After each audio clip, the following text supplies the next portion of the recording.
सूरत की एक कोर्ट का फैसला राहुल गांधी की लोकसभा सदस्यता ले सकता है। सजा नहीं रुकी तो राहुल गांधी की सांसदी जाएगी। इस पे एक्सपर्ट की अपनी अपनी राय भी आ चुकी है। पहले भी ऐसा हुआ है, 2 साल तक की सजा हुई है तो सांसदी गई है। अब सवाल ये भी उठ रहा है कि क्या राहुल गांधी जेल जा सकते हैं। अयोग्यता के मुद्दे का उस अध्यादेश से क्या संबंध है जो कभी लागू नहीं हो पाया और जिसे राहुल गांधी ने खुद फाड़ने की बात कही थी। राहुल गांधी ने सरेआम इसको फाड़ा भी था। मनमोहन सरकार का अध्यादेश था, यही बन सकता है सांसदी जाने की वजह। यह अध्यादेश कौन सा था जिसको राहुल गांधी ने फाड़ने की बात कही, फिर बाद में सार्वजनिक तौर पर फाड़ा भी, और कैसे ये उनके लिए ही परेशानी का सबब बनता दिखाई दे रहा है। आइए सबसे पहले हम आपको बताते हैं राहुल गांधी को किस मामले में सूरत की कोर्ट ने सुनाई है सजा। दरअसल सभी चोरों का सरनेम मोदी क्यों होता है, इस बयान से जुड़े मानहानि केस में राहुल गांधी को सूरत कोर्ट ने गुरुवार को दोषी करार दिया। इस फैसले के करीब 30 मिनट बाद कोर्ट ने उन्हें 2 साल की जेल की सजा सुनाई। हालांकि कोर्ट से तुरंत उन्हें जमानत भी मिल गई और सजा को 30 दिन के लिए स्थगित भी किया गया। सुनवाई के दौरान राहुल गांधी भी कोर्ट में मौजूद रहे। अगर 30 दिन बाद सजा बहाल हो जाती है और ऊपरी अदालत से भी राहुल को राहत नहीं मिलती है तो उनकी लोकसभा सदस्यता जा सकती है, जाएगी ही, ये तय माना जा रहा है। ये सब 2013 के सुप्रीम कोर्ट के एक फैसले की वजह से हो सकता है, जिससे बचने के लिए यूपीए सरकार के समय एक अध्यादेश आया था जो अमल में आते आते रह गया। इसी अध्यादेश की कॉपी को राहुल गांधी ने प्रेस कॉन्फ्रेंस में फाड़ने के लिए कहा था और विपक्षी आज भी अक्सर इनके इस कदम की आलोचना करते हैं। 10 साल पुराना यह वाकया आज क्यों प्रासंगिक है, इसकी वजह हम आपको बताते हैं। तारीख थी 27 सितंबर 2013। अजय माकन दिल्ली में प्रेस कॉन्फ्रेंस कर रहे थे। बीच प्रेस कॉन्फ्रेंस में राहुल गांधी आ जाते हैं। तब कांग्रेस उपाध्यक्ष रहे राहुल कहते हैं, मैं यहाँ अपनी राय रखने आया हूँ, इसके बाद मैं वापस अपने काम पर चला जाऊँगा। इसके बाद राहुल कहते हैं, मैंने माकन जी यानी अजय माकन को फ़ोन किया, उनसे पूछा क्या चल रहा है। उन्होंने कहा, मैं यहाँ प्रेस से बातचीत कर रहा हूँ। मैंने पूछा क्या बात चल रही है। उन्होंने कहा ऑर्डिनेंस के बारे में बात हो रही है। मैंने पूछा क्या। इसके बाद वो सफाई देने लगे, मैं आपको इस अध्यादेश के बारे में अपनी राय देना चाहता हूँ। मेरी राय में इसे फाड़कर फेंक देना चाहिए। क्या था सुप्रीम कोर्ट का वो फैसला जिसको फाड़ने की बात राहुल गांधी कह रहे थे, अध्यादेश क्यों लाया जा रहा था। बात 2013 की है। सुप्रीम कोर्ट ने लोक प्रतिनिधि अधिनियम 1951 को लेकर ऐतिहासिक फैसला सुनाया था।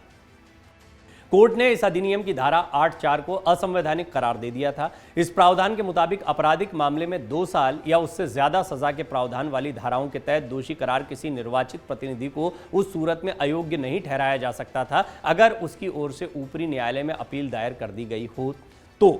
यानी धारा 8(4) दोषी सांसद विधायक को अदालत के निर्णय के खिलाफ अपील लंबित होने के दौरान पद पर बने रहने की छूट प्रदान हो जाती है। वो अध्यादेश अगर फाड़ने की बात नहीं कहते या उसका समर्थन करते तो राहुल गांधी को अभी सांसदी जाने से जूझना नहीं पड़ता, क्योंकि वो कहता यही था कि 2 साल की सज़ा हुई है, ठीक है, लेकिन अगर आपने हायर कोर्ट में अपील कर दी है और आपकी सुनवाई लंबित है तो जब तक मामला चलेगा तब तक आपको अपने पद पर बने रहने की छूट होगी। लेकिन अगर अध्यादेश नहीं रहा, जैसे कि आज की स्थिति है, अब जो कानून है उसके तहत 2 साल की सज़ा हो गई, आपने हायर कोर्ट में अपील कर दिया, लेकिन अगर सज़ा हुई है तो आपकी सांसदी जाएगी, चुनाव लड़ने का अधिकार छिन जाएगा।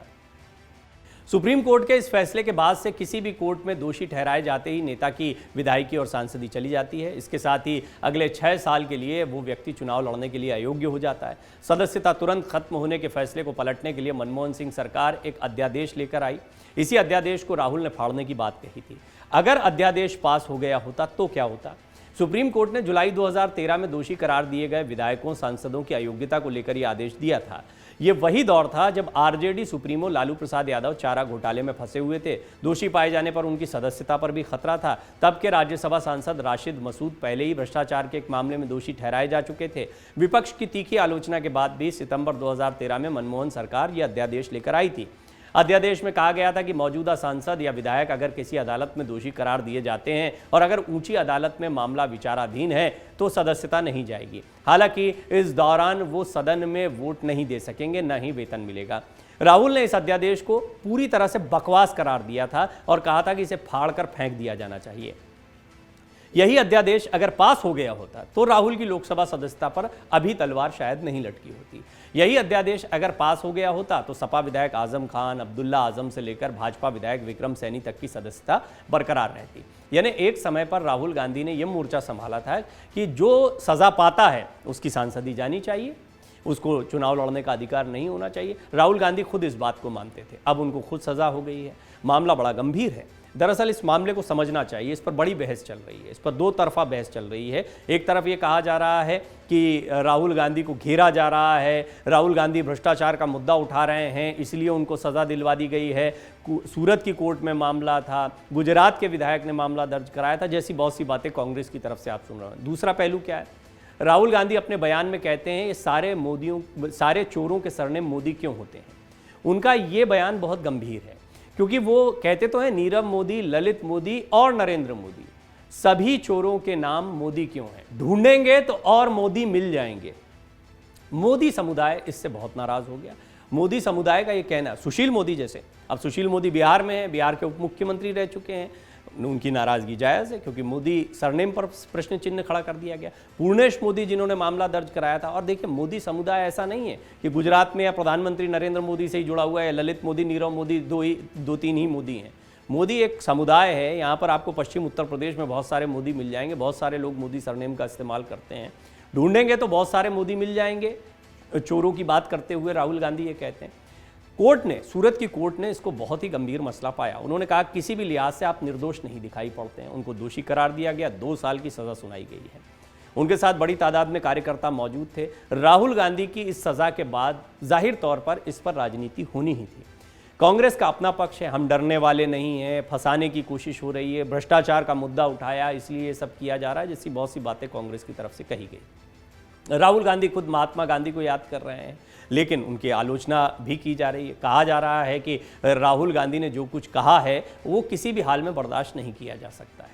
खैर, इस सब के बीच में ये बहुत दिलचस्प पहलू है कि राहुल गांधी उसी अध्यादेश का विरोध कर रहे थे, फाड़ने की बात कर रहे थे, बकवास बता रहे थे, जिस अध्यादेश की वजह से आज उनकी सांसदी बच सकती थी। ये समझने जैसी बात है कि सज़ा तो हो सकती है, कई मामलों में हो सकती है। चारा घोटाला उस वक्त चरम पर था, क्राइम के कई और मामले थे जो गंभीर अपराध की श्रेणी में आते हैं, लेकिन मामले ऐसे भी होते हैं जब मानहानि का मुकदमा होता है, आपने कोई भाषण दिया है, कोई रैली की है, आपके भाषण की वजह से कहीं पर उपद्रव हो गया है, आपके भाषण की वजह से किसी को ठेस पहुंच गई, जैसा राहुल गांधी के भाषण की वजह से हुआ, तो भी आपको सज़ा हो सकती है। तो कानून की जानकारी बहुत ज़रूरी होती है। राहुल गांधी ने उस समय जिस अध्यादेश को फाड़ने की बात कही, उसी अध्यादेश के न आने की वजह से आज उनकी सांसदी खतरे में आ गई है। कानून के कई एक्सपर्ट्स, जिनमें कपिल सिब्बल भी शुमार हैं, वो मानते हैं कि राहुल गांधी की सांसदी तो गई। अगर आप ये वीडियो YouTube पर देख रहे हैं तो हमारे चैनल को सब्सक्राइब करें और बेल आइकन को दबाना ना भूलें। अगर आप Facebook पर ये वीडियो देख रहे हैं तो हमारे पेज को लाइक करें। डाउनलोड करें अमर उजाला ऐप और पाएं खबरें लगातार।